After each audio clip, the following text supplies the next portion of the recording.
அன்பான இறை மக்களே, உங்கள் அனைவரையும் நம் ஆண்டவராகிய இயேசு கிறிஸ்துவின் நாமத்தினால் வாழ்த்துகிறேன்.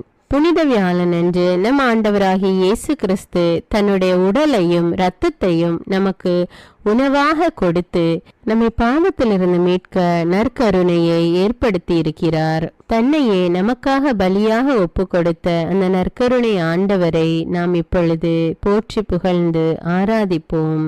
நித்திய ஸ்துதிக்குரிய பரிசுத்த பரமதிவ்ய நற்கருணைக்கு சதா காலமும் ஆராதனையும் ஸ்துதியும் ஸ்தோத்திரமும் நமஸ்காரமும் உண்டாக கடவது.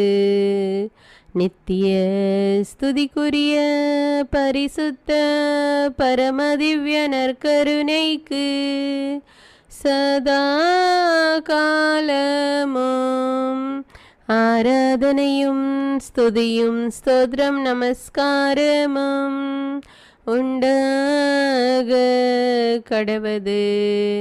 நித்திய ஸ்துதிக்குரிய பரிசுத்த பரமதிவ்ய நற்கருணைக்கு சதா காலமும் ஆராதனையும் ஸ்துதியும் ஸ்தோத்திரமும் நமஸ்காரமும் உண்டாக கடவது.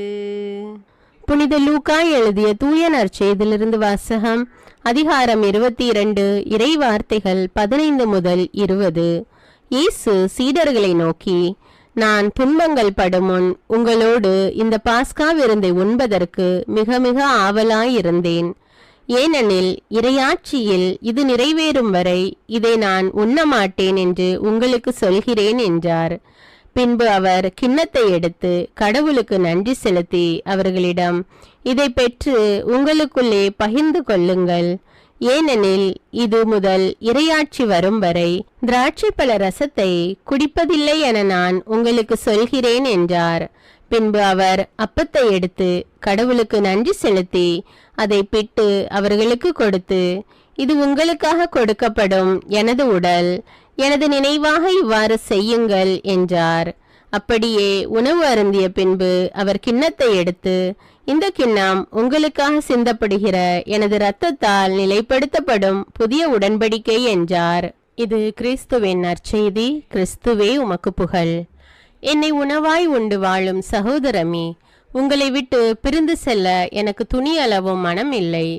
உங்கள் உயிரோடு உடலோடு